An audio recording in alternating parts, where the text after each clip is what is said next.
for aseptic techniques for biomanufacturing in virtual reality. My name is David Gardiner, and I am the co-founder of the Virtual Interactive Research Lab at TU Dublin. I will be moderating this morning's sessions for you and introducing our speakers throughout. I will also host a panel discussion with some of our speakers at the end of the event, and you'll get an opportunity to ask the panel some questions.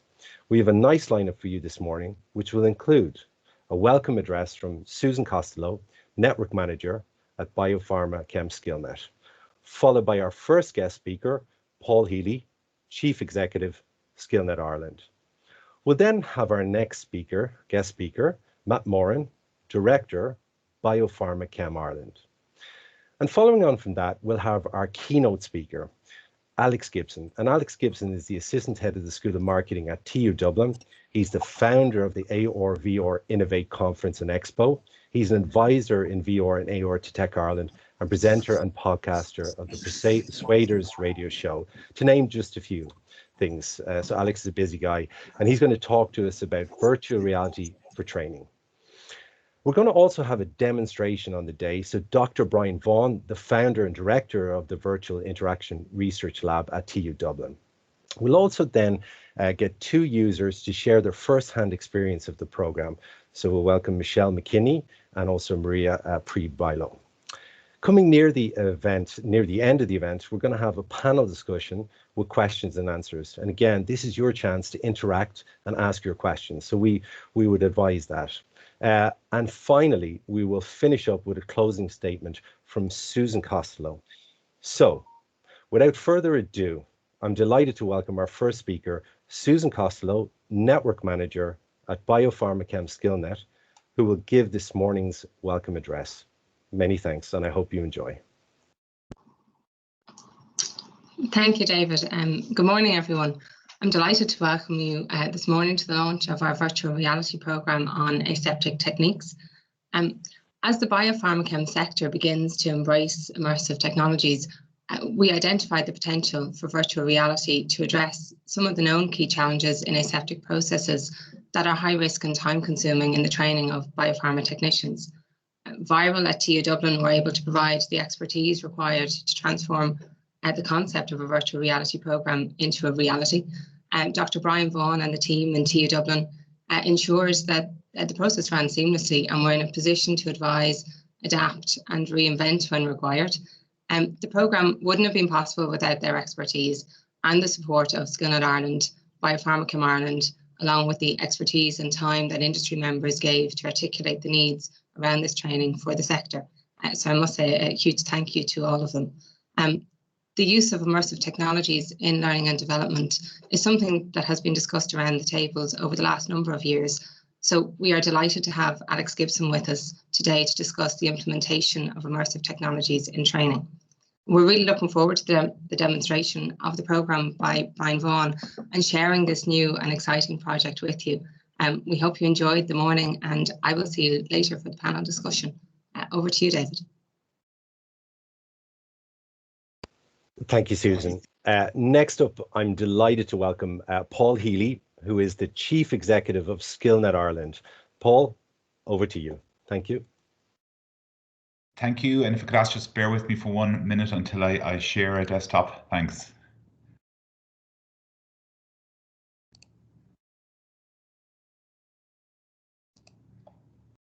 Now, good morning all, and I hope you can hear and see me. And it is a great pleasure to be with you this morning for the launch of this program and to assist with that launch.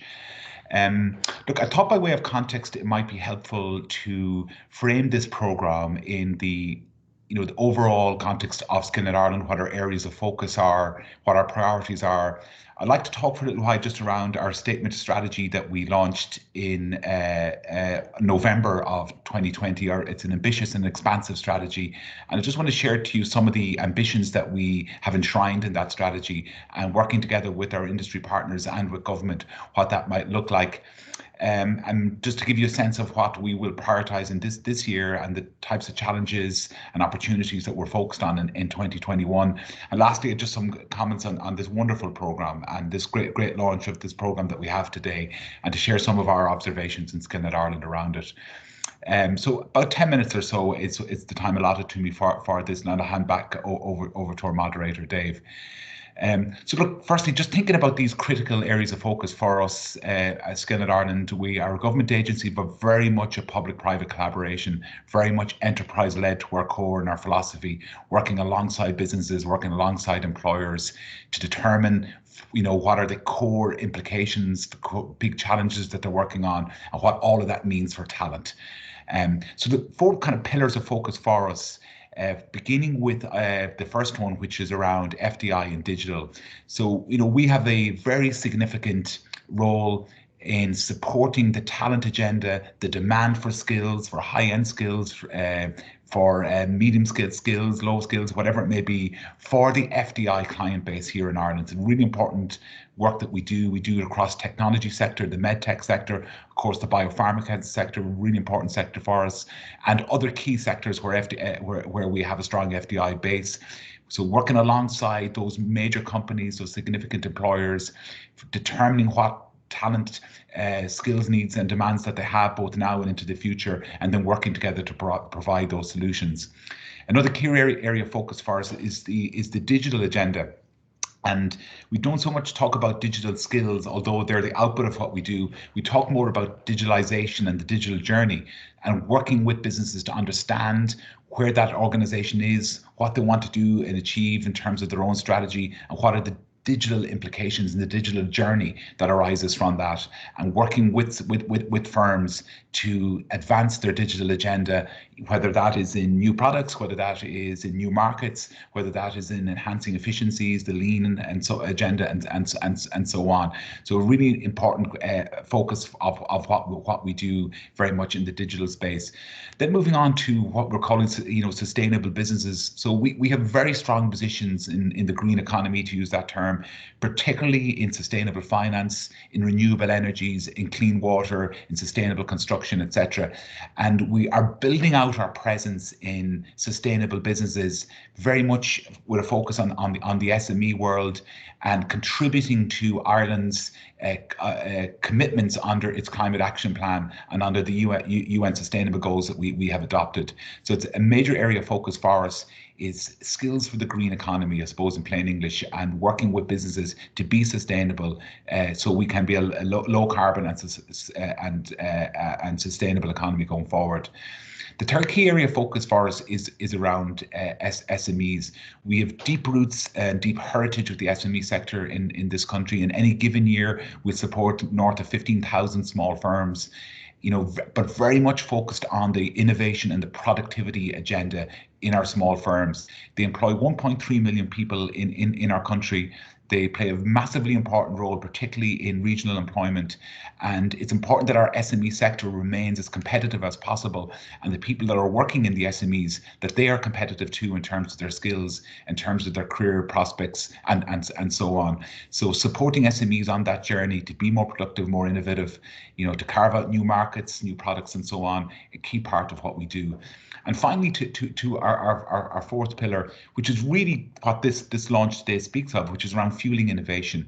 So we play that important role, at the intersection between business, the enterprise sector, government, and the training and higher education system. So if you can picture that as a triangle, we're very much in the middle of that, supporting responses, coordinating responses, funding responses, mediating and curating responses, and so on. And I think what we see here today is a really good example of a very innovative response to a complex problem, and great kudos to all who've contributed to that. Just to give you all a sense of our statement of strategy that I mentioned. So we launched a 5-year plan. It's an expansive and ambitious plan, and rightly so, because the needs and demands, both the opportunities and the challenges facing businesses in this country and workers are of such a scale that it requires this level of ambition that we're bringing to it. So working in close collaboration with our colleagues in government and with industry, We're going to move the organisation to a 100 million investment in Ireland's workforce every year, made up of three sources of income or funding, if you like. One is exchequer funding through government in the normal way. One is match funding that we work with employers that co-fund the programs that we deliver. And lastly is a participation in EU programs. So those three income sources. We will support 30,000 businesses every year, 100,000 workers, and we're aiming to achieve a fourfold increase in the type of innovation-themed programs and projects like we see here today. So in any given year, we'll probably do something of the order of 100, 120 of these type of programs that we're launching today. And our aim is to quadruple that. So very significant investment in co-creation with higher ed, these kind of higher ed industry collaborations, in innovation-themed workforce development projects and proposals, and things like industry insights and industry research, and working across that ecosystem of research and higher education in terms of trying to inform the future of work, what that means for talent, how do we get Ireland's workforce really work ready to embrace the next technological waves that are coming at us, whether that's AI, blockchain, increased automation, increased digitalization, etc. So a really important focus of what we're trying to do, and we're looking for a quadruple increase in that and investment in innovation-themed projects. Finally, just to give you a sense of what 2021 looks like, all of us know this. We're still in the thick of a crisis, coming from a very challenged and difficult year in 2020. I don't need to talk too much about it. Everyone on this call understands what I mean by that. We have a service sector that has been very severely impacted, particularly the local traded customer facing service sector, which of course, because of the necessary restrictions, are shuttered up, and we have a lot of people on furlough, are laid off and so on. And really, we'll only get to see what the real picture looks like when we come out of this suspended animation, hopefully in the summer. But the service sector and other businesses, but the service sector in particular, will need an immense amount of support to get back on their feet. So we're intending to support 19,000 businesses this year. This is the target that we've agreed with government. 85% of those will be small firms. We will reach 71,000 workers. We're also going to work with at least 7,000 unemployed. And the way we're doing that is in what we're calling cross-sector employability. So in plain English, that is moving people out of jobs in the service sector, restaurant, hospitality, retail, and so on, to the higher growth sectors like technology, renewable economy, sustainable economy rather, international financial services, this sector, and many others that are growing. So that's what what we do in that space, and we call that scheme Skills Connect, and we're having really great support from employers. We've over 1,000 employers right across the country in large firms and medium-sized firms hosting job seekers on work placements that are combined with upskilling. So we're doing a significant amount to tackle this problem early, so we don't have an issue of long-term unemployment arising from this crisis, and shifting people out of sectors where the employment potential is dropping or is weakening to sectors where talent is needed. So that's an important role that we're playing this year. Equally big focus on Brexit. It's still there. We're still grappling with that issue. Our focus up to date has been very much on customs preparedness and working with the enterprise sector to get ready for the customs implications. We're moving beyond that to an extent now, which is more around looking at business models, how organizations, small firms in particular, might transition or re-engineer business models in the back of Brexit, really examining supply chains, new market options, etc., and all of the investment in management development and upskilling, etc., that goes with that. Last two areas of focus will be what we're calling rebound, which I more or less referred to earlier on. This is how we get back to business, how we help that enterprise sector, particularly the service sector, rebound back from this crisis and get back to trading and get back to prospering in the wake of the pandemic. And so those are the key areas of focus. We expect an investment of about 70 million, a combined investment between EU programme funding, employer private sector funding to Skillnet Ireland, and exchequer funding in around 70 million this year. So we're well on our way to that target of 100 million. Okay, keeping an eye on time, and just by way of acknowledgements, and just to talk about this particular programme, we really like this programme. We are very excited about it. And it's because of its alignment. It's alignment with what we're trying to achieve, and it aligns in two key ways. So the first is, what we do really well is bringing together the enterprise sector, bringing together the training and education, the higher education sector, to work together to fuel ideation, requirements gathering, sharing what's needed, and so on. And the outcome of those collaborations is what we see here today.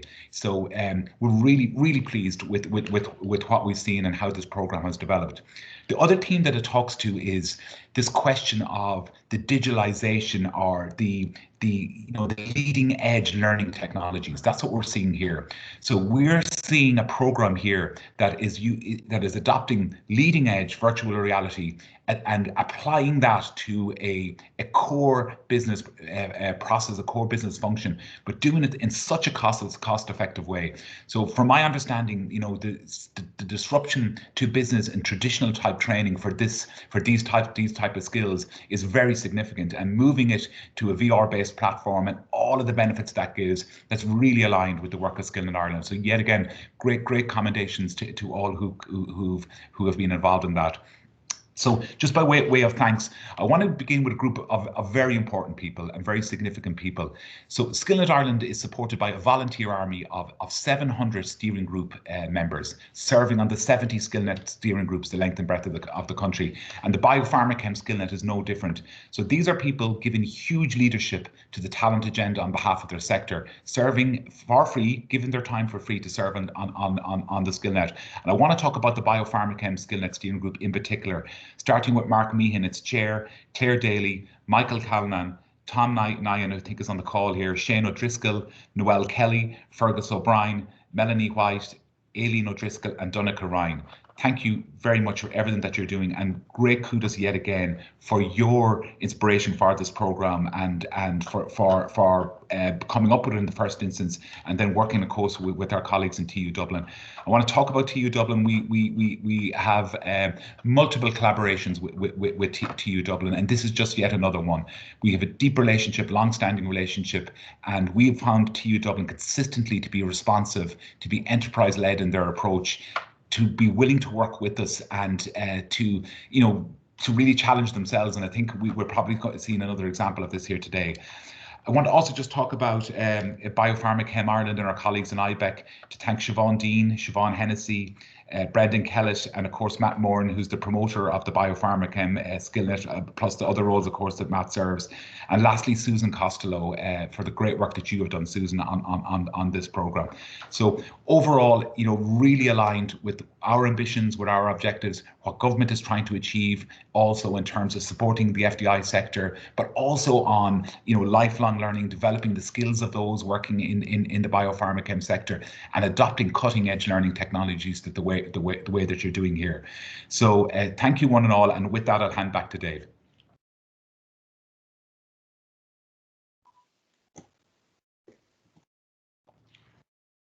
No. Thank you, Paul. Some fantastic Skillnet Ireland targets set for 2021. It's great to see. Many thanks for your time this morning, Paul, and to all at Skillnet Ireland. Next up, we have Matt Moran, who is the director at BioPharmaChem Ireland. And over to you, Matt. Thanks, Dave. I'm really delighted to be here today to participate in this fantastic and innovative launch. I think it's very important for the industry, and I think it's really a red letter day as we look to, I suppose, make our training more innovative in the future and keep pace with how technology is evolving. The biopharma sector, and indeed the broader biopharma and chemical sector, is very important for the Irish economy, and we actually passed a milestone recently when our exports exceeded 100 billion euros, which is over half of the exports that leave this country in terms of goods. So this really, I think, expresses the value that this industry has to the Irish economy. And obviously, in BioPharmaChem Ireland and in IBEC, we do all we can to ensure that the sector stays secure and the sector keeps growing and obviously stays competitive. And obviously, talent and the availability of skills is critical to that. And having the right people who are able to continually manufacture these highly regulated products in a very demanding environment, day after day, week after week, month after month, is very important. So therefore, we prioritise training and education within BioPharmaChem Ireland and within the industry has been critical to ensure that we can stay in this very, very important industry, which at the end of the day is mainly dedicated to providing medicines for patients and high value products to make life safer and more fulfilling in the future. So I think all those who work in the industry appreciate that this is central to their role. So therefore they take their own development very seriously.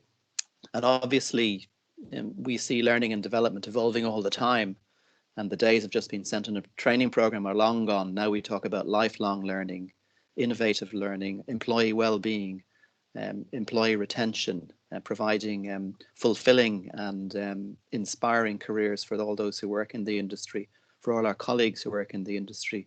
So it's obviously important for those who lead this industry, and we take that role as an industry association to ensure that we can provide those sorts of opportunities for those who work in the industry. So therefore, we're very keen to prioritise this. And obviously, we've enjoyed a very fruitful partnership with Skillnet Ireland. And I'd like to obviously acknowledge Paul Healy and his team at Skillnet Ireland for all they've done in helping us to achieve these goals. In fact, all they've done right across the IBEC family. I know that many industry associations within IBEC work closely with Skillnet Ireland, and we found this to be very productive, and we look forward to this to be a long and inspiring relationship. And I was very taken with the numbers and the objectives that Paul laid out in his presentation, and we're very anxious to support Skillnet Ireland in achieving these. I think that what we're talking about here today, using virtual reality or immersive reality in training is really very exciting.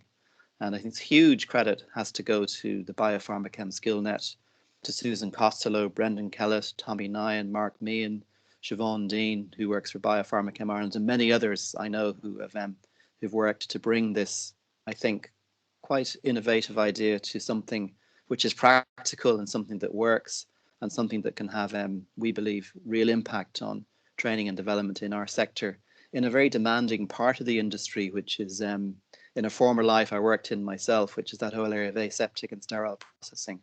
I know only too well the interruptions that trying to train colleagues in that part of the industry can bring, and also the importance of ensuring that products stay safe in a very, very demanding environment.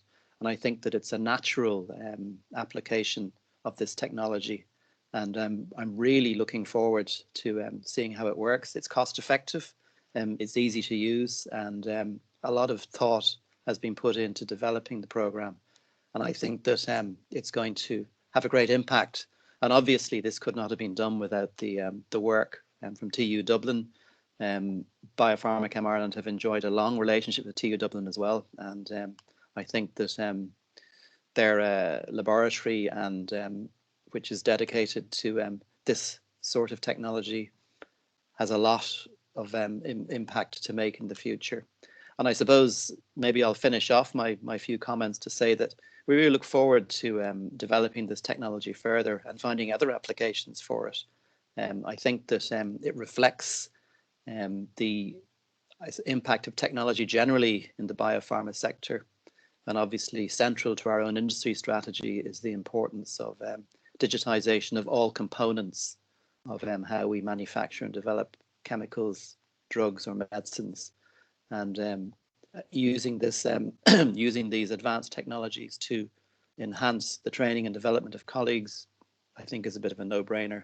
So I'll probably finish up there and just end by saying really excited, really delighted to be here, and a huge amount of congratulations and I think plaudits to those who've driven this project to this day. And I wish all those involved in this, and in fact, all those involved in further development within the BioPharma Skillnet, and indeed all Skillnets, the very best of luck for the future.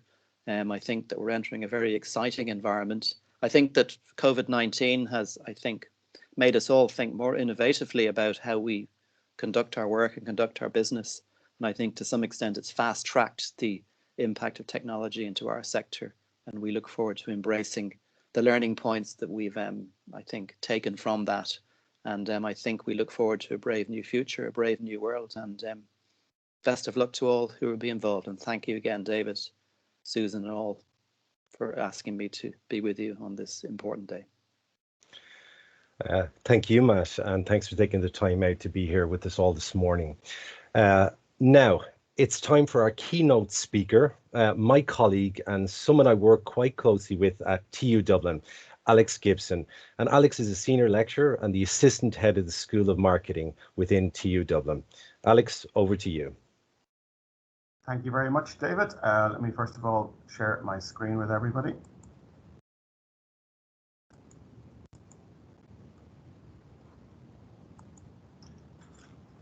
So yeah, David, thanks very much indeed, and thanks also to Susan and Paul and Matt for their opening remarks, and indeed the kind words that you had for the initiatives that we're taking here in TU Dublin.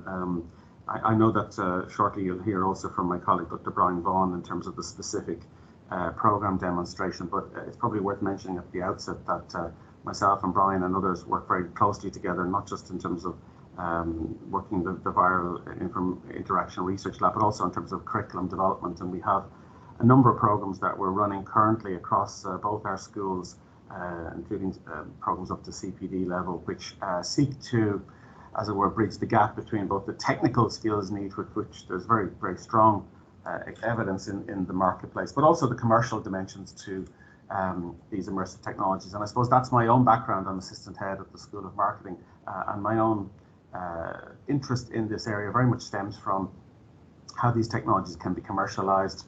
Particularly, I would have had an interest in the marketing side, and as David mentioned earlier in the session, I run the ARVR Innovate conference, which takes place each May here in Dublin, and it's an international conference and expo, and we've seen huge interest in AR and VR emerge in the last few years, and certainly the BioPharmaChem sector is one of the lead sectors, I'm pleased to say, in terms of the adoption of these technologies, both from the commercial side in terms of improving their processes, but also, it has to be said, in terms of how they train and develop employees. And I suppose that's the theme that I'm talking to today, which is VR for training, implementing immersive training.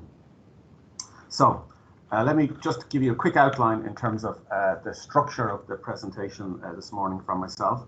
First of all, I will look at why training in VR works from a theoretical perspective.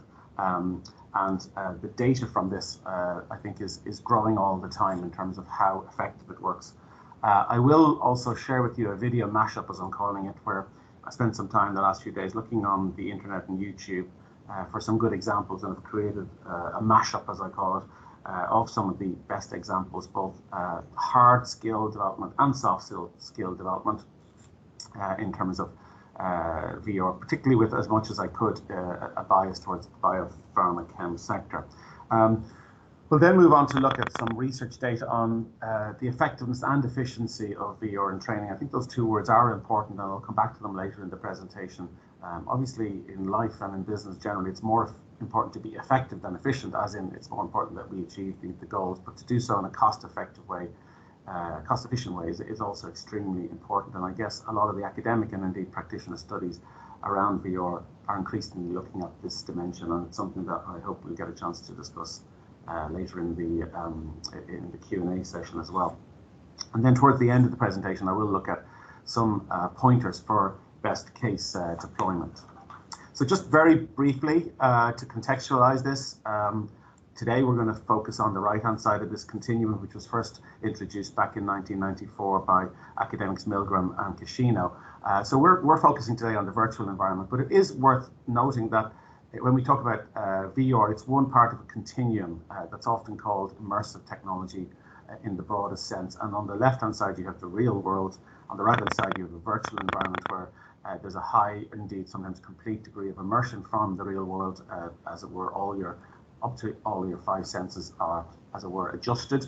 And then in the middle, we have this concept of mixed reality, augmented reality, you probably have heard of, where you overlay digital information on the real world, currently mostly done by mobile phones. Much less common, but interesting to see, is what's called augmented virtuality, where you superimpose the real world on a digital or virtual platform. So as I said, today I am going to focus, because of the context of discussion on the BioPharmaChem Skillnet, on virtual environments. So yeah, a little bit of the background to why this could be important from a theoretical framework. Well, the famous US scientist and writer Benjamin Franklin famously said, you may be familiar with this quote, "Tell me and I forget, teach me and I may remember, and involve me and I learn." So there was a consciousness up to over 200 years ago that actually involving people in the learning process was likely to be more effective than encouraging people to be passive learners. That concept was evolved by and built on by educational psychologists such as Edgar Dale. His very famous 1969 cone of learning would be quite well known in educational contexts. The essence of it being that we are likely to remember very little of what we read, and in turn the learning outcomes surrounding material that's of reading nature tends to be of the descriptive and defining nature. On the other hand, at the bottom of the model there is this concept of doing, simulating, modeling, experiencing, where there's very strong evidence that we are much more likely to retain that information, to remember more of what we've been exposed to, and in turn the learning outcomes that we can reasonably expect the training towards to achieve and to be directed towards are also higher order, things like helping people to create, to be innovative, to analyze, to evaluate. Another tool that some of you may be familiar with, there's a very interesting free questionnaire, you can just Google it, the VARC Learning Styles, which looks at the learning styles of individuals. And we all are on a continuum, but the VARC model, very simplistic and therefore I think very powerful, is this concept of learning styles and people having a bias in their learning styles. Some people are biased towards the visual, that which they see. Some are biased towards oral and auditory, what they hear. Some are more biased towards reading and writing. And the final category are those who are biased towards the kinesthetic, that is, those who have a physical experience of something. And I think Dr. Brian Vaughan will allude to that specifically in his presentation, so I don't want to dwell on it too long. But this idea of being in a space and that in turn aiding your recall is very powerful, and a lot of empirical evidence to support that. There are a growing number of studies in terms of the efficacy of virtual reality in terms of helping people recall. This is one study that was done in the University of Maryland, where they took 40 volunteers and asked them, split them into two groups. One group was exposed to a desktop version of Find the Celebrity, is basically what they had to do in a building, a virtual building, and they had to remember where they were, who they were afterwards in a test. And the other group were asked to do the same test, but rather than looking at it on a desktop, they were actually in a virtual replica of the building. And interestingly, maybe not surprisingly, there was an increase in recall accuracy among those who were exposed to virtual reality. And we'll come back to a couple of more specific examples later. Now, as I mentioned, I've created a video mashup to give you a sense of what's out there in terms of using VR for training purposes, both looking at it from soft skills and hard skills, because I think both are equally important, and hopefully today we'll get a sense of the importance of VR in both contexts. What impressed me about the examples that you're about to see are, I think, a couple of points.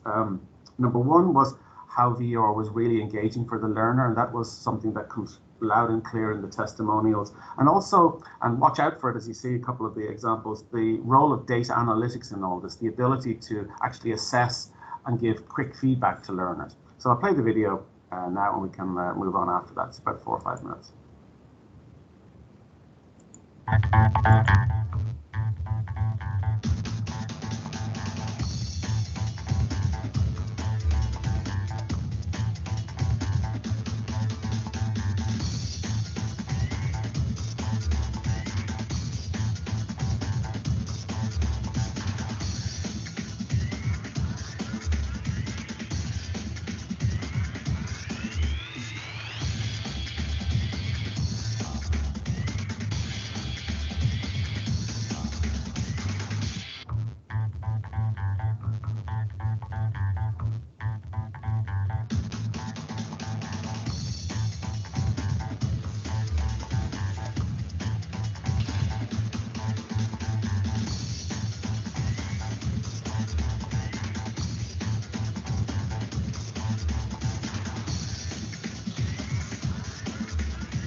virtual reality is fundamentally changing training as we know it. It's like actually learning on the job, but you just happen to be in your bedroom or office. You have the human at the center of the technology. Our VR learning study showed learners required less time to learn. They had higher emotional connection to the content, higher confidence, and were less distracted. From computer-based training to virtual reality, it's an exponential step. You don't want to expose your biases, you don't want to expose your blind spots, and that can be something that's very difficult to talk about. In the virtual reality setting, that inhibition is often removed. The moment you're in the virtual reality, you smile. It's fun to just immediately feel that you're somewhere else. It made me practice and learn simultaneously, as opposed to receiving passively in some ways. It was an immersive experience, and that led me to a deeper engagement with the content. Using VR for the first time for training was a super experience. It felt like an immersion. You could see things in the room. Can you tell us what kind of an add-on opportunity this is? This is an advisory opportunity. Advisory opportunity. Okay, great. It felt fun, and learning should be fun, especially when you're having conversations that can be sensitive, especially if they affect your career. And to be part of a study, work with such great and important content like inclusive leadership, and then being able to look at the impact it has on the future for learning and development.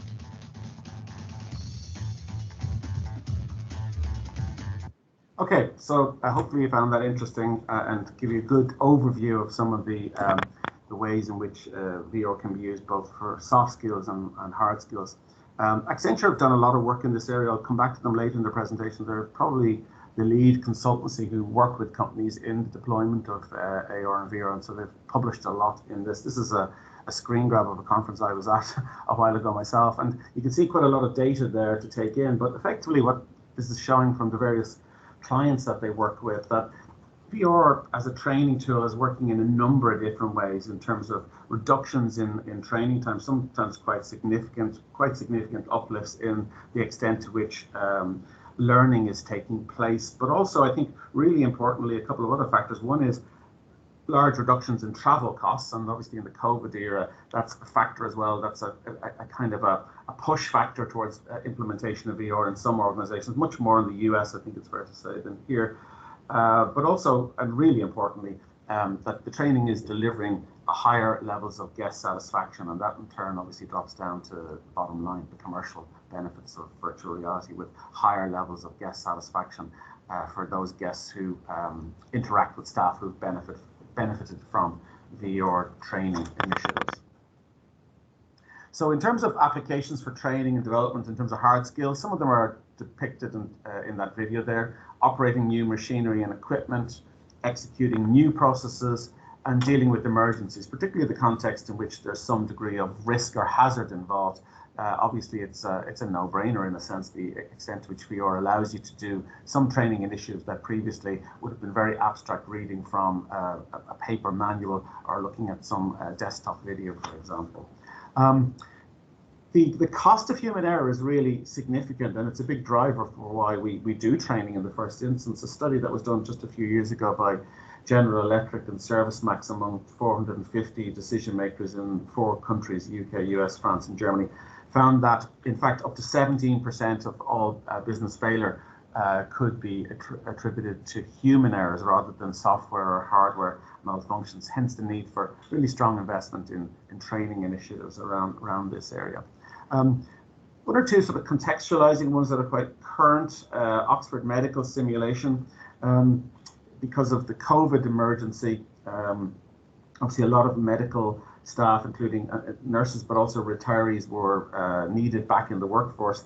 And they've, with an initiative, have trained 17,000 additional medical professionals who've signed up for and gone through their free 100 medical cases preloaded VR activity. So they basically created 100 different medical case scenarios and put 17,000 people through that training, which would have not been possible in even pre-COVID areas, but particularly in the COVID environment where these people can do this training at home and socially distanced is obviously really very attractive use of VR. The UCLA School of Medicine, in a study that was cited actually in Harvard Business Review, this one is from, they did a survey just 3 years ago where 20 participants were randomized over a traditionally trained group and a group that underwent training using the OSSR, also VR platform. And they had to, as part of the exercise, they had to perform, and I'm curious if anybody does know, you can put it in the chat if you know what this is. It's a tibial intramedullary nailing. Tibial intramedullary nailing. I'll tell you what that is at the end if you want.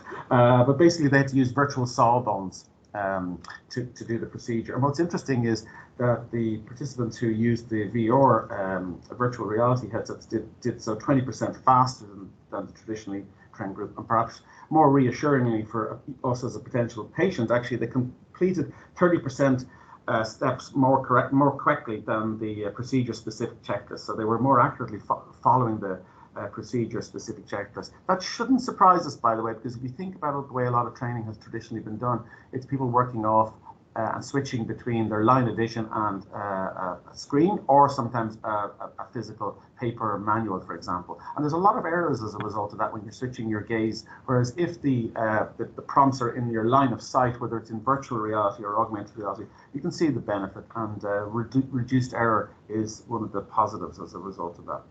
In terms of transversal skills, as they're sometimes called, or soft skills, well, VR is often called the empathy machine, actually, and we saw some good examples in the video of delivering difficult messages, helping people to negotiate, the sales process. This interests me enormously. This is the actual Vodafone UK training laboratory on the left-hand side, and on the right-hand side, a UK company called Virtual Speech were employed by Vodafone to create a simulated replica, which I think you'll agree is pretty decent replica using scanning technology. What they found was that employees who did training exercises in this were quite engaged in terms of the amount of time they spent, but also the extent to which they would recommend it to others. It really was seen as a very engaging tool, and they were using it for the context of helping people to improve their presentation. So people could present to a virtual audience on the right-hand side before they went to the training center to do a presentation, which is, I think we'll all agree, is a quite a nice way of reassuring people. It doesn't feel so alien when you arrive at the center for the first time and when you see an audience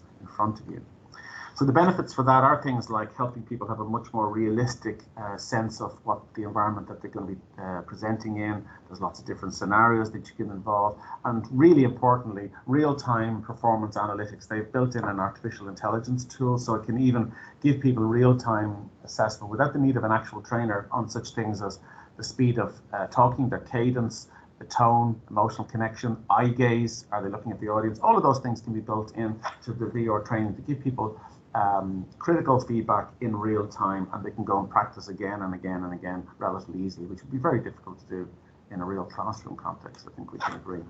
I'm just conscious of time, so I will quickly gloss over a couple of the other examples. Walmart are real leaders in this use of VR training. They've trained over 17,000 employees in the US in 200 of their training centers. One of the most bizarre uses of VR in terms of it being an empathy training was to help employees prepare for the experience of being on the shop floor on Black Friday, which is a pretty manic day, I believe, in the United States. So they created a VR scenario that would help people acclimatize themselves to what that might actually feel like on the day. There are quite a growing number of studies that... Going through the VR and... I'm going to skip that video, so just bear with me. Yeah, in terms of modalities, the PwC study, which you saw briefly there in that video, which is quite a strong study looking at VR as a tool for teaching about inclusiveness and diversity. What's really interesting is that they found that in a relatively short space of time, in terms of quantum of learners, VR training was achieving cost parity with the traditional classroom. And at just 1,950 learners, VR was actually achieving cost parity with e-learning platforms. So I think the more that we get research to validate this, the more I think at the C-suite level within organizations, we're going to see a willingness to invest in virtual reality and indeed augmented reality training solutions, because the cost effectiveness is there.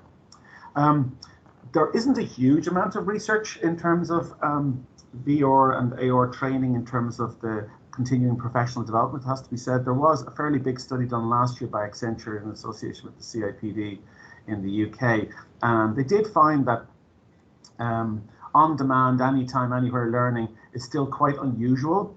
You can see there on the right-hand side that digital technologies such as AR and VR and mobile devices are still relatively unused within the workplace compared to face-to-face or indeed e-platforms, which were growing very strongly. However, there is a recognition of the growth, and the same survey among CIPD managers, which is about 1,600 training professionals, estimated that growth in AR and VR would be over the next 5 years somewhere in the 40 to 50% annually, compound annual growth rate. So very strong growth likely. I mentioned at the beginning of the presentation the distinction and the important distinction between efficiency and effectiveness. Cambridge University did a study last year where they looked at comparing AR and VR and traditional tools. One of the things that they found was interesting, that simple VR, where you were just replicating an exact task that was already being done, wouldn't necessarily, didn't show very high levels of impact. However, when you engineered a dedicated VR-based training, for example, including what are called haptics, like gloves, they were using as their case study. It was a gear shift assembly, for example, and the gear shift assembly had 20 component pieces to it. They did find that VR helped people to learn quicker, but also to learn with much less errors than in either of the other two modalities. So as I said, there's a growing evidence base, but it's still, you know, from a low base in terms of this.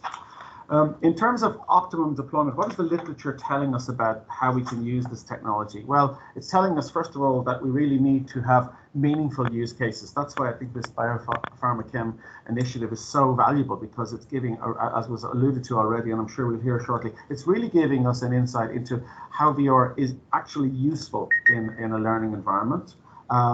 It's also really important to understand the need for compelling user experiences. So a lot of the evidence around keeping the user interface simple is really important.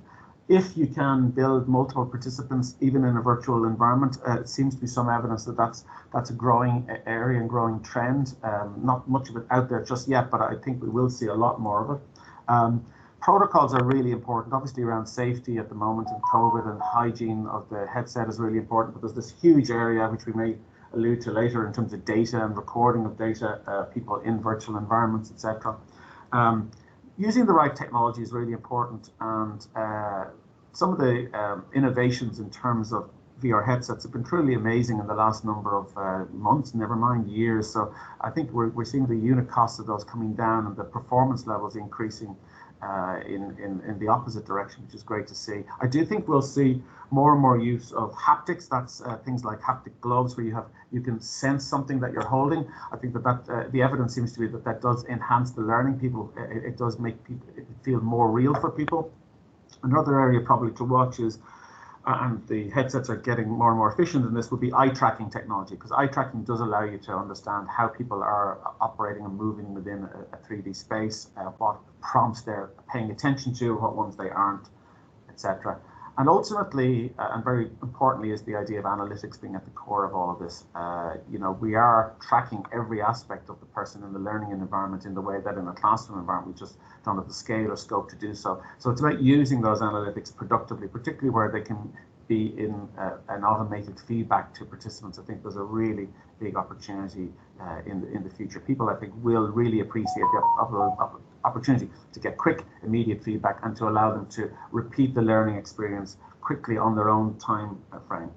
So that's it from me. Hopefully that's been helpful to you, to give you an insight and stimulate some of the points in the Q&A session. That's my email address there. And I did mention at the beginning the ARVR Innovate conference. I would point to Twitter at ARVR Innovate is a really good space to look, where I curate on a daily basis innovations around AR and VR. So I want to thank everybody for your attention. I look forward to speaking to you again in the session on the question and answer session. So thank you. Thank you very much, Alex. You were speaking earlier about recall, and I'm trying to recall the name of the song in your video.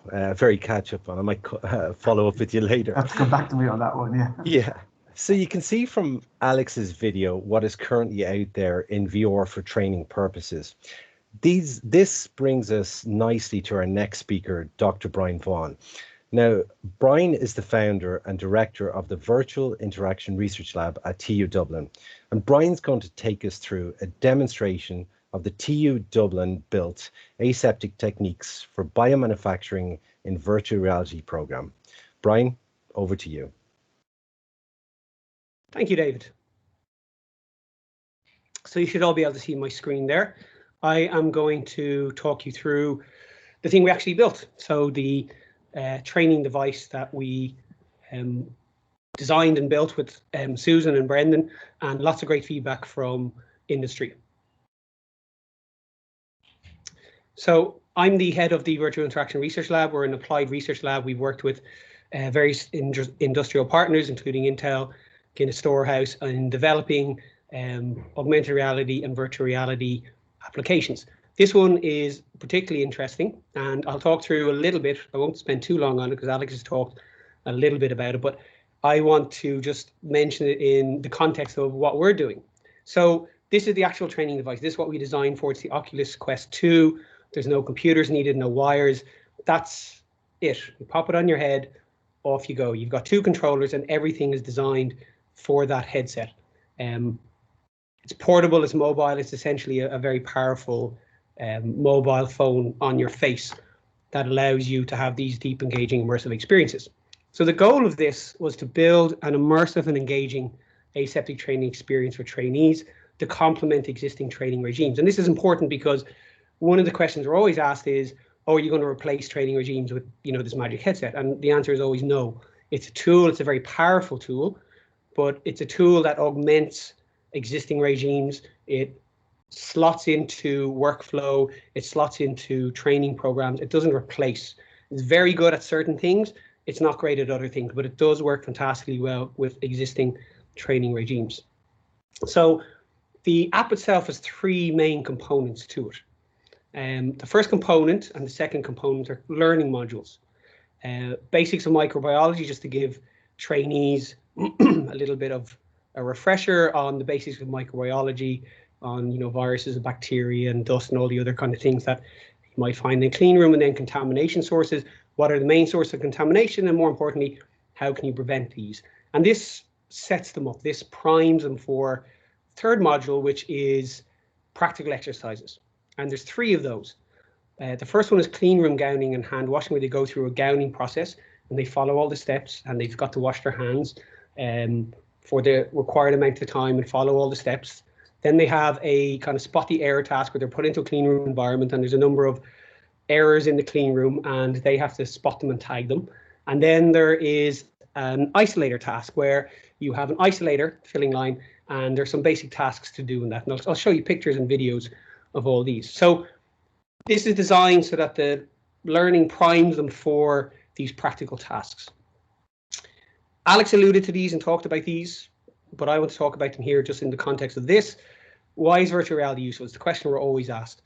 So Alex has mentioned this. Kinesthetic learning is where you learn by physically carrying out the action. The learning is embedded in the physical actions. One thing to say though, and this is something that was said to us by industry, and they're absolutely 100% right, is VR is not good for muscle memory, not good for intricate little tasks where you've got to do things in a very precise manner. You can't with the controllers in your hand.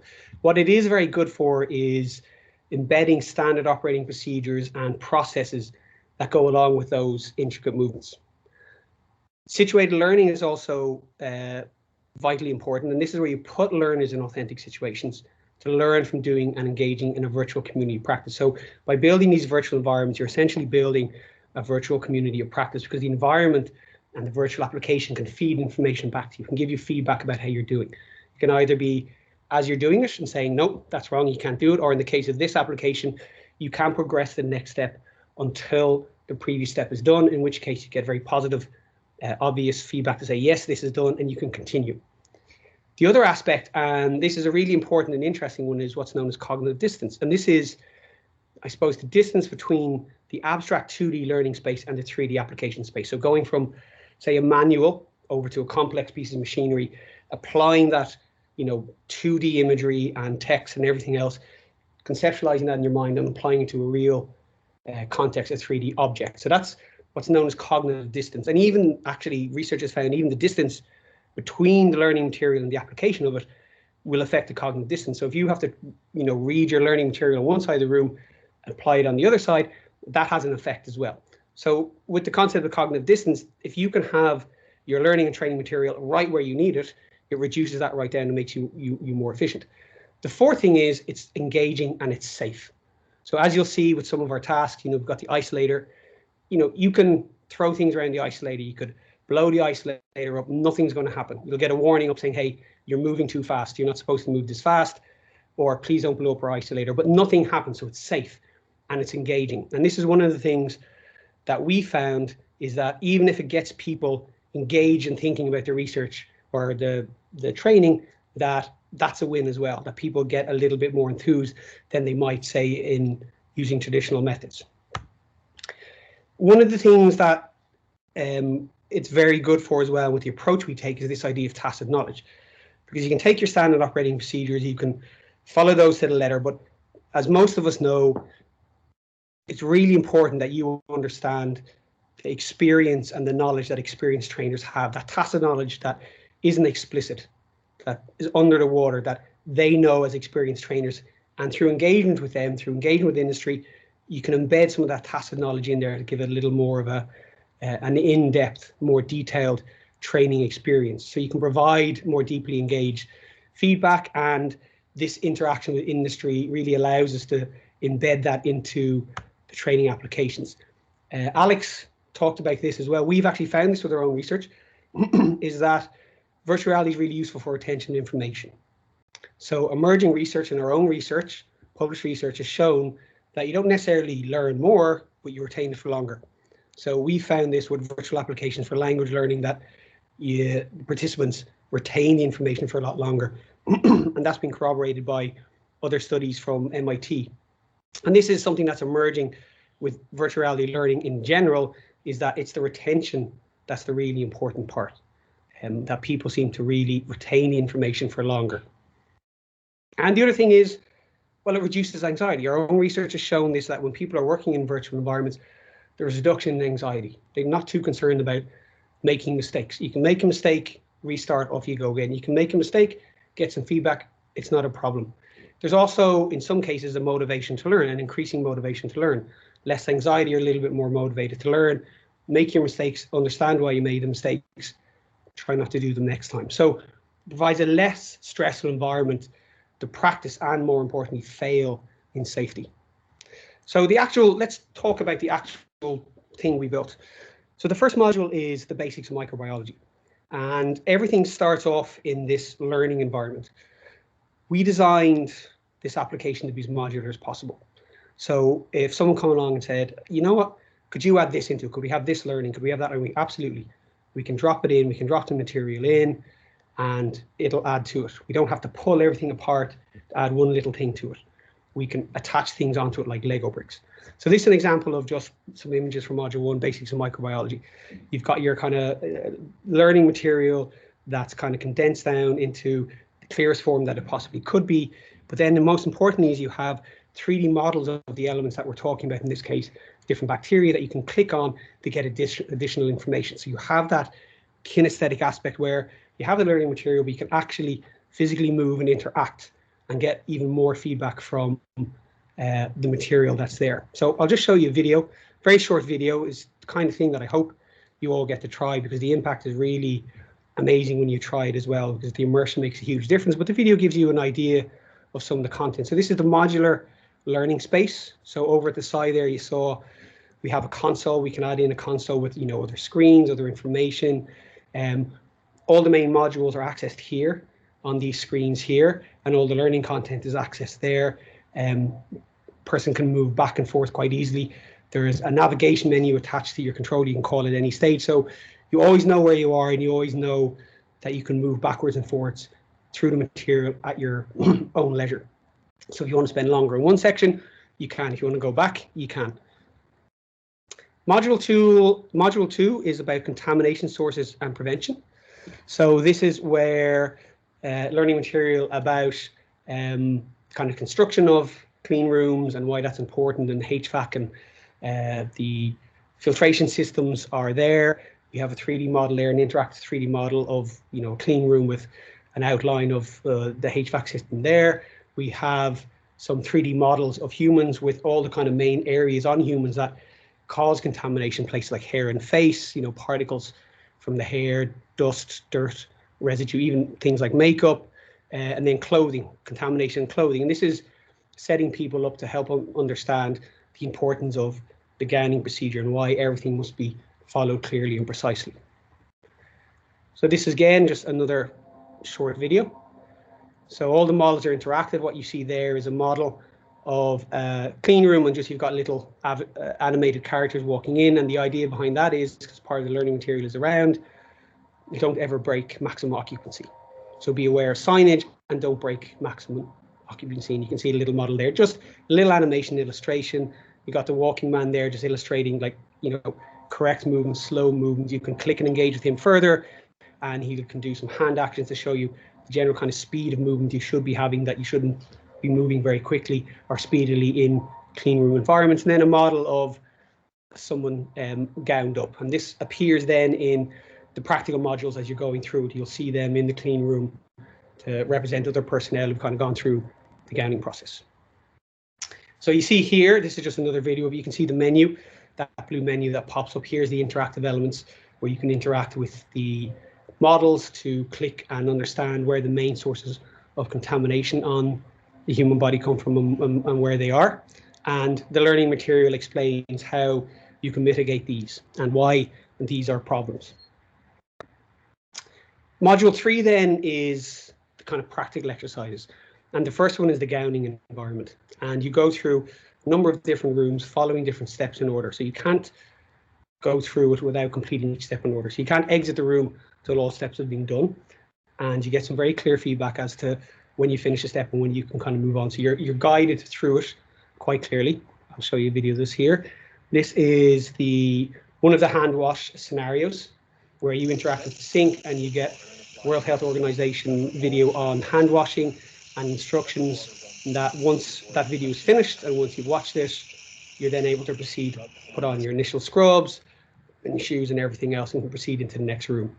So in this procedure, you have to, you know, soap up your hands, keep them in the sink, watch the video, towel dry them later, then you can progress through. So it's reinforcing that idea of the importance of hand washing, the importance of hygiene, and the importance of following all these steps in order and how important that is. And then as you progress through, you go through all the other steps of, you know, putting on your gloves and shoe covers and sterilizing your hands at various stages. So you can see some of that here. And you'll see an example of some of the feedback. So, you know, with the hand sanitizer on the hand, it detects did it hit the hand or not. So you can't get away just spraying it in the air. So everything's kind of being carefully thought out in that way to make sure that the steps are as close as possible. And we're constantly engaging with partners in BioPharmaChem, Skillnet, and got some really great industry feedback from the industry partners on that's not right, it should go this way, you know, this wasn't clear, can you make this clear? And the answer is always absolutely yes, because there's no point saying, well, no, we think this is the best way to do it in VR. If industry is saying, well, this isn't clear enough for us, it has to be clear. And so we always work to make it as clear as possible, or to add in or subtract any elements that work or do not work. One of the final things in the gowning one, which is interesting, this came from our industry engagement with Michelle, who's actually going to talk today, where she was talking about, you know, using glitter in some training practical exercises to show how easily contamination spreads around the room. Excuse me. And so we implemented that in VR. So at the end of the gowning process, you go into a clean room, and just a very small, simple thing, but a few items on a table. As you touch them, the contamination spreads to them, and you can just get that sense of how easily it visualizes essentially what would usually be fairly invisible contamination. So you can turn that on and off, so you can see how easily when you touch something and pick it up, turn it on, you can see how the contamination spreads, and when you move over and pick up something else, you can see that it spreads to that as well. So just kind of reinforcing at the end of the gowning procedure, it's really important because look how easy contamination spreads. So a virtual version of that practical training exercise. The other one is this kind of spot the error, which is like a little mini game where you're put into clean room environment and there are a number of errors. So, you know, doors blocked with equipment, liquid on the floor, incorrect items in the clean room, items on the floor, doors left ajar, and there's other items in there that are correct, but you can tag those as well. It doesn't tell you explicitly this is right, this is wrong. What you can do is you can check your score. So when you tag something, you can check your score and see how many you've got right. There is also functionality in there that you can actually, if you're really stuck, you can click and it'll show you all the errors. So you can see some of the errors there as you tag them. And again, it's just getting people to be aware and have this situational awareness of their environment, of the kind of things you might or might not find, or you shouldn't find in the clean room environment. So a little mini game that you get a little score at the end, just again to reinforce that idea of situational awareness. The third one, and this has been a very interesting one because this is where we've got a lot of really great feedback on this. This is the isolator with some practical exercises. So moving some vials around the interior of the isolator without breaking first air. You can see the image there. If you do, it says you've broken first air, restart everything. Taking a swab of the gloves and swabbing them onto an EM plate and checking your gloves, checking your gloves for rips and tears. And we've had a lot of great feedback. We've made a lot of changes on this to make it more realistic. So what you actually see here is kind of the first iteration of it, which has, kind of flat panel there that people can work on. And you've got the isolator filling line in the background. We've actually changed it now on feedback to make that the main area of operation. So now, as you can see from the images, and I'll show you video now, you have, we've modeled this 3D filling line, and you can move vials across in outside of first air. You can check the gloves, you can swab the gloves, and if you break first air, if you move across into that filling line, you'll get that warning. So just short video just to kind of show you the first iteration of it, and then show you the new version based on industry feedback, from Michelle and Maya and Tom who are on the call today. And this is, I think, a really good example of why this constant feedback is necessary, because it's only through that you start to really drill down to what works, what doesn't work, what's necessary, what's not necessary. So on the next page, I'll show you the kind of redone version, where now you carry out all those operations in a more realistic isolator setting, but you do have all those prompts, you do have all those kind of textual elements that kind of explain things for you, so you can move things around. And there's a little bit of help there in that things will snap into position as well, because again, it's VR, you don't have the use of all your fingers. If you didn't have that there, people would be spending ages trying to line it up perfectly and get it going. This is one of the great things about VR, is it kind of aid you in these things and say, you've got the broad movements right, you're doing the right thing. We're just going to give you a little help there in that. So we've re-implemented everything that we had in the original one, the glove check, the EM plates, the vial moving, and we can implement then if there's other isolator tasks. Once we have this environment set up and working, we can implement other tasks as well. Because again, we've designed it that way that we can stack things on like Lego bricks. And in this case here, it's static. We do have animations of moving and working, but for the purposes of this task, everything's static. So that's an outline.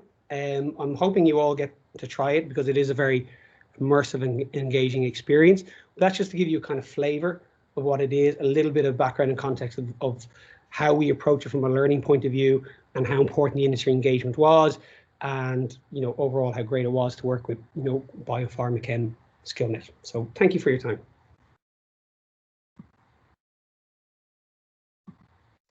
Thanks for that, Brian. It's appreciated. So Brian and I wanted to get some feedback on the program, and well, what better way to do this than through user experience? So with that said, we have two users who are going to talk us through and share their user experience with us today. So first up, we have Maria Przybylo, who's the operations trainer at Sanofi, who has a couple of slides about her user experience. Maria, over to you. Thank you.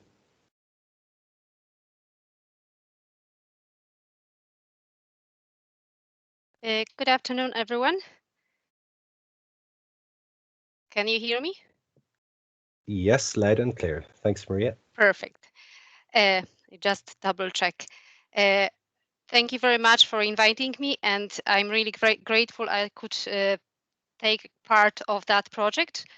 I have a simple slide just to show you and point the main outcomes, what I took after from that, from participating in that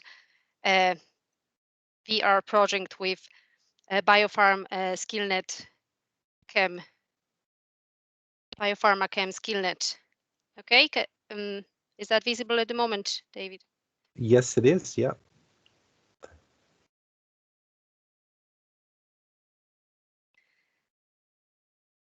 This was my first virtual reality experience, to be honest, and I'm not really into computer games, so I wouldn't have much experience, but I found it really engaging, and I was very excited about trying that, and I realized how easy it was to start with the set that was given to me. And so the learning outcomes from my side, I got the opportunity to have the hands-on practical experience with virtual reality and the sets. And it was a step forward in relation to using the technology for the training proposed. I have to say it was great collaboration and great cooperation with all the team. In a BioPharmaChem Skillnet, it was always at the highest level. I was probably demanding person, having lots of comment that was all addressed. I'm really grateful for that. The innovative way of learning, the biopharma training modules that were developed, it's a huge outcome of that, in my opinion. So I listed few benefits, and there is a purpose under the octopus on that page, as you can see.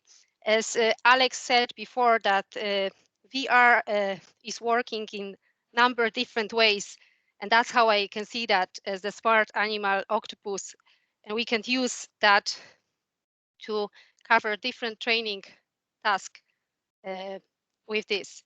We have a new technology, a new way of learning and thinking, using different senses to learn, not only like sight, eyes, or by hearing, but get them few together, and through that our learning is more effective and quicker. This training acceleration. I really enjoyed that clean room experience of virtual clean room experience. In my opinion, it is great opportunity, especially for new people coming on site, new starters. When they come and the first, second day, they actually can experience the environment before they enter, before they trained to garbing, before they have a green light to go, they actually can know what's inside. We can use, I can see the huge hope and a huge opportunity here to use that kind of training for different clean room tasks, and people can be trained offline, for example, for glove testing, or as we have that isolator task, it's really critical. And people can be trained in a safe environment that they allow to make mistakes and nothing happened, as Brian said before.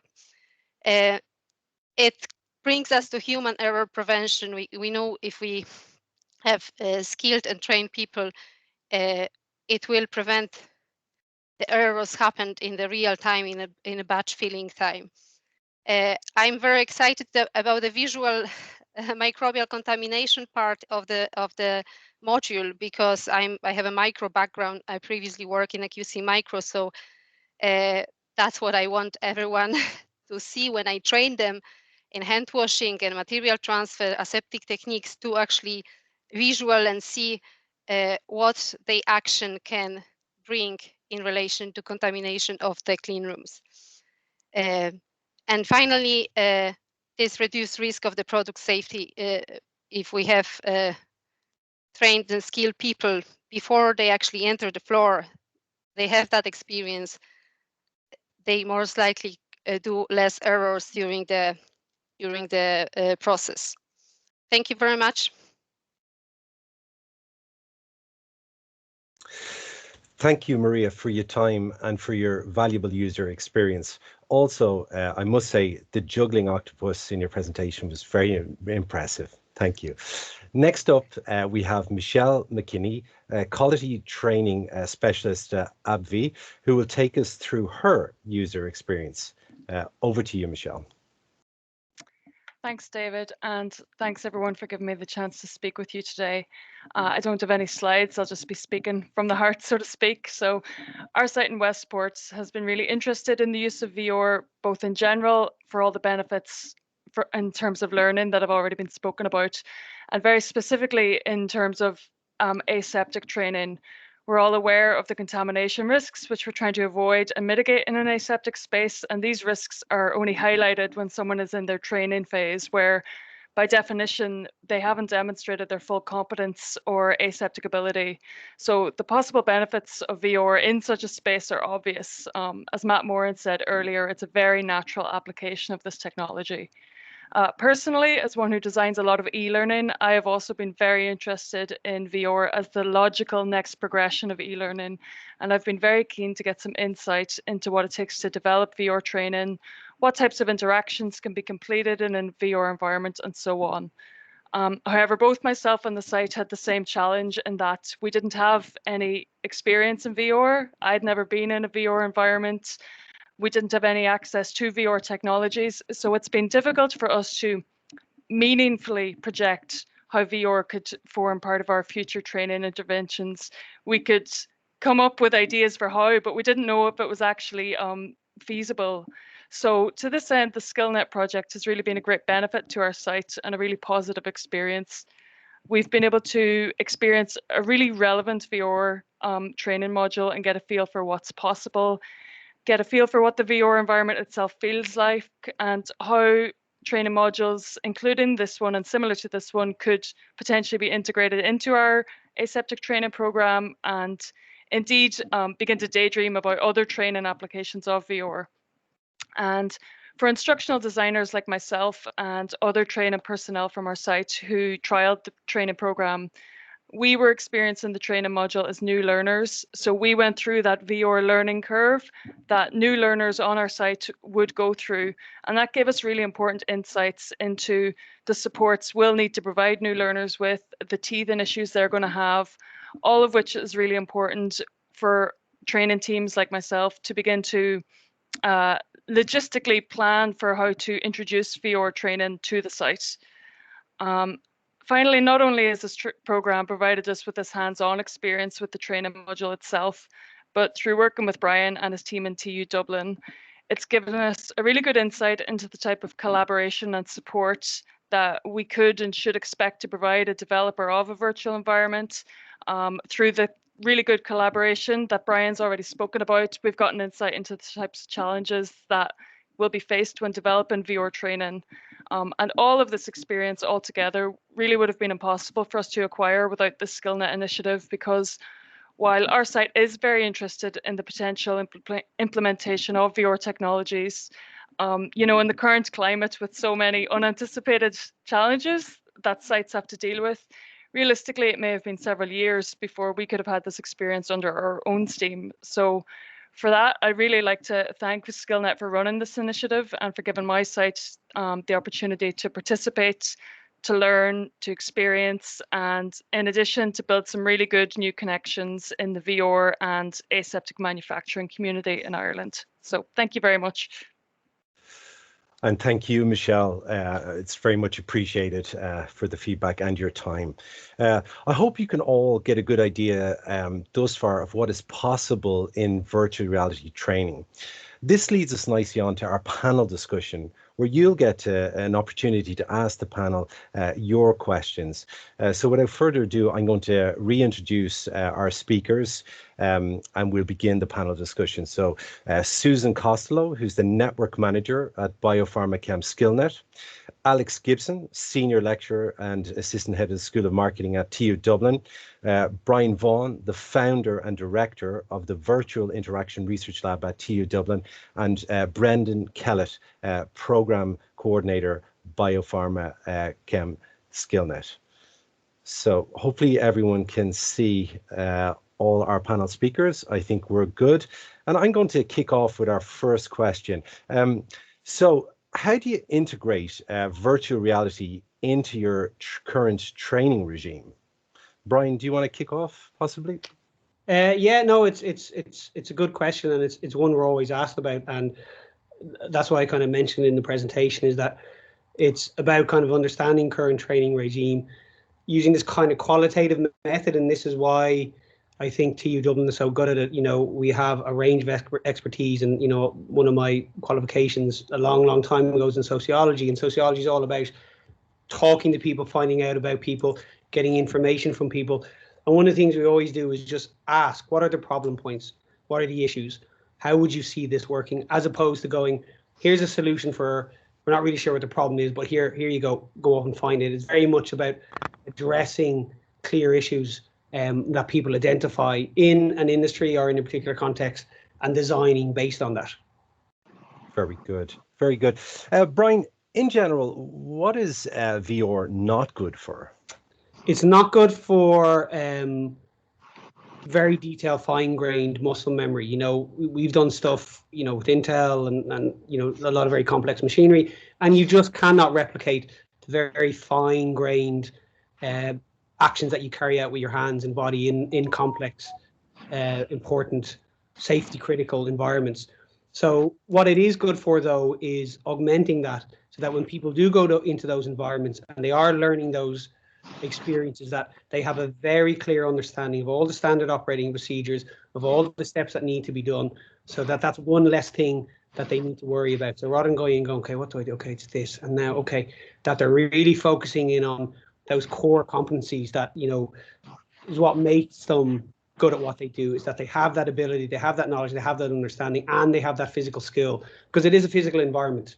You know, it's not sitting in front of a screen the whole time. It is carrying out physical actions, and that is something VR might not ever reach, even with kind of introduction of haptic gloves, but it is very good at helping people understand and embedding in them the processes that they need to follow in these important environments. Very good. Thanks for that, Brian. So we have a question in here from Melanie White, and she asks, in our industry, some of our training may be reactive, e.g. Reacting to a deviation. How easy would it be to develop virtual reality solutions quickly in these scenarios, or is it mainly suitable where proactive training is being developed? So I'll open that up to everyone. I think if I can jump in, I think that we're seeing a lot of development and innovation around sort of common or generic platforms which could allow that to happen. Obviously, you know, we've had an example there for Brian of a quasi bespoke type of solution, but the reality is, yeah, that there's a lot of innovation coming in terms of platforms that are WYSIWYG almost, you know, where people could at a local level put in different scenarios to reflect their local conditions against a broad framework that's been developed. And certainly I see a lot of innovation coming in that space in the next few years. Yeah, like in the first instance, you know, it is very good for proactive training.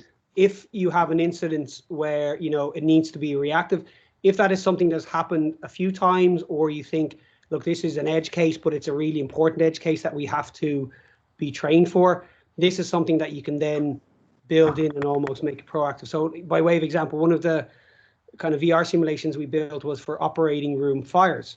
You know, so an operating theater, a very rare occurrence, but a very important and very dangerous situation to be in. And even though there's training in it, it's very rare that surgeons or anyone else would experience this.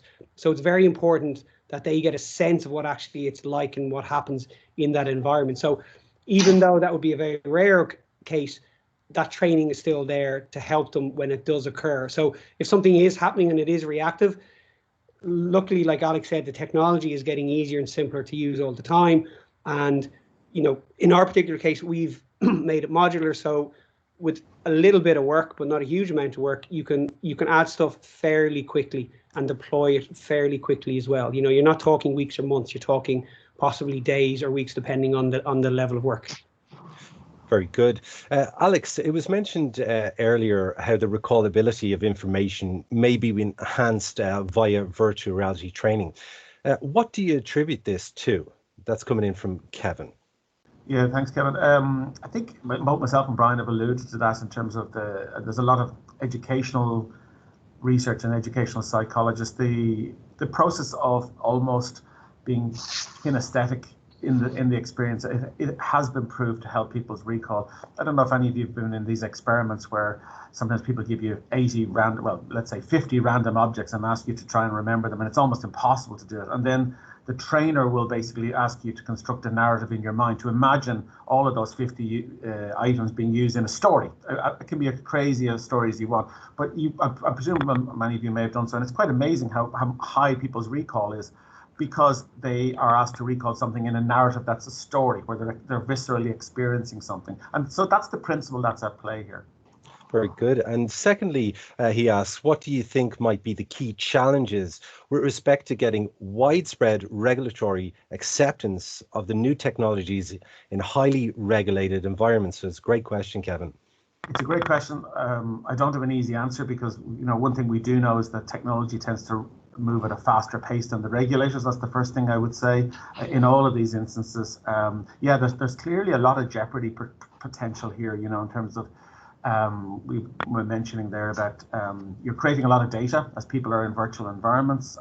So how does that fall under the GDPR rules? Well, the answer is it's a bit of a grey area at the moment.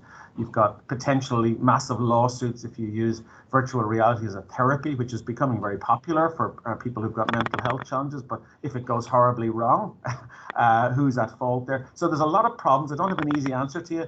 But in my own area of marketing, for example, I know that in the US and in the UK, the marketing regulators, like the Advertising Authorities equivalent, the ASA in the UK, they're putting a flag down and saying, well, we want to regulate how AR and VR is used in marketing contexts like advertising and virtual environments. So it's early days. Regulators are getting interested in this. They're also getting interested in this because of who's involved in this. We didn't allude to the big F in the room, which is Facebook, but, you know, Facebook are massive players in this whole environment, and Google and Microsoft, all of those. So, you know, regulators are interested in Facebook for lots of other reasons as well, as we know, but certainly this will fall on their radar as well. Well, that's a good point, because we designed for the Oculus Quest, which is owned by Facebook. However, the design approach we took means that if someone said, we don't want to use Oculus, we want to use another headset, we can compile and build for that headset. It's designed for that platform, because that's what we decided was the most deployable and easy to get into people's hands. But by no means is it locked to that platform. So we have in the past built using certain tools. That means you're kind of locked to certain headsets. Now everything is built to be platform agnostic. So again, with a little bit of work, we can deploy for, you know, Valve Index, for the Vive Pro, for any other portable headset. And this is the important thing, is that we don't know what's going to come online in a month, 2 months, 3 months, or a year. By no means is it Oculus or nothing. It's just the best headset at the moment. And, you know, we have had these questions of like, well, we don't want Facebook in our business for security reasons. But in saying that, Facebook are quite cognizant of that, and they do have, you know, where they have software and support and everything like that, manage all that internally. So it could be a case of, you know, you have to go with the Facebook way. They have thought about this in various ways, but you're not tied to the headset. You can use whatever headset you want, and we can compile for that headset. Very good, very good. Next up, and Brendan and Susan might be able to help here in terms of what is most important for learning and development to bring an immersive technology course to development. Yeah, if I can take that firstly. As Michelle alluded to, I think it's around instructional design. So knowing what you want to achieve, because a lot of training historically within the industry has been identified, designed, and developed in-house. Whereas when you're employing the likes of this technology, you're partnering up with somebody who has a skill that you don't have. So it's about being very specific and being able to communicate what your training needs are and what the outputs are going to be. And that then is what's used by your partner to create the content of the course. So instructional design is key. Very good, very good. And guys, what level of immersive technology do I need to deliver a VR project? Is it just, Brian, you were saying I can have an Oculus headset and send it out, or how does that work, guys? Yeah, absolutely. Like it's, you can pick whatever headset you want. You can go for the €1,000 Valve Vive if you want, if you have the space. So some companies will have a dedicated VR training room simulation lab where they'll have the external sensors, and that works fine. Others will have a small space. Other people might say, given the current situation we're in, is we need something to deploy for people at home who are working from home. We've had work we've done for a company where we built stuff for a VR training room with an established room with equipment that people go in and use. But now because of COVID, they need to do all that at home. So what you need, like, it's fairly inexpensive. Certainly Alex talked about medical simulation. Medical simulation still does to a certain degree use a lot of physical models, which cost a huge amount of money, a fraction of the cost for a VR headset, and even for the development side of things, because a lot of the technology, especially the platforms we use like Unity, really allows you to build stuff very quickly. So the barriers to entry are getting lower all the time. I mean, it's not something you can throw together in a weekend, but it's certainly, even compared to last year, a lot easier to develop for VR and AR across a range of industries. Very good. Sorry, go ahead. I think so. Yeah, no, sorry. I think that probably would have been something we would have seen even with this build. I mean, obviously with COVID hit, everybody's working remotely. We didn't have the opportunity to pull this team together in any face-to-face. It was done through dispatching the Oculus headsets and sending out the APK files, and people adapted to that technology at home. Even for Maria and Michelle and for the other users who trialed this and gave us the feedback, they were doing this from home. So it just goes to show that, I suppose, yeah, it really can be adapted to the environment that we're in, and it's much easier than we would have thought, I suppose, historically, to kind of adapt into the immersive technologies piece. Very good. Listen, thank you, guys. We're coming near the end of the event, so I want to say thank you to each of the panel members. I think that's all the time we're going to have today for questions. So what I'm going to do at this stage is I'm going to thank you all for putting up with me throughout the event, and I'm going to hand back over to Susan Costello, who's going to give the closing statement. I want to thank you all. Thanks, David. So just again, it's really, thank you all for taking the time to join us this morning for the launch of the VR programme, and a huge thank you to all our speakers, and David, to you for moderating the session. I would also like to say a huge thank you to my colleague Brendan Kellett and acknowledge his hard work and commitment in bringing this project to fruition. Brendan, without your help, I don't think we would have had this launch today, and such a great, fantastic programme to be sharing with everybody. There was some fantastic insights shared by our speakers, from the ambitious targets set out by Skillnet Ireland, as Paul Healy discussed, to the massive contribution to exports and GDP that this industry makes, along with the real impact that this type of training can have on learning and development in our sector. As mentioned by Alex, and quoting Benjamin Franklin, "Involve me and I learn." Like, involving people in the learning process is key to successful outcomes, and there has already been high levels of user and guest satisfaction along with cost implications and savings in the use of these immersive technologies. Being able to reduce human error in this industry is always a very hot topic. Alex, Maria and Michelle all mentioned in their presentations. And with the use of VR, like, we're hoping to play our part in reducing human error in this part of the process. As mentioned by Matt earlier, we really do look forward to developing this technology further, continuing to partner with industry and academia. And again, huge thank you to Viral and to TU Dublin for all their work. And we really look forward to embracing the learning points that we've taken from this project and developing them further.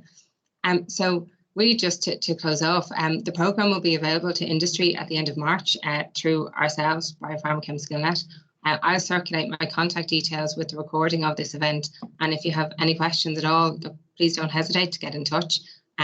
Thank you again for your time this morning and enjoy the rest of your day.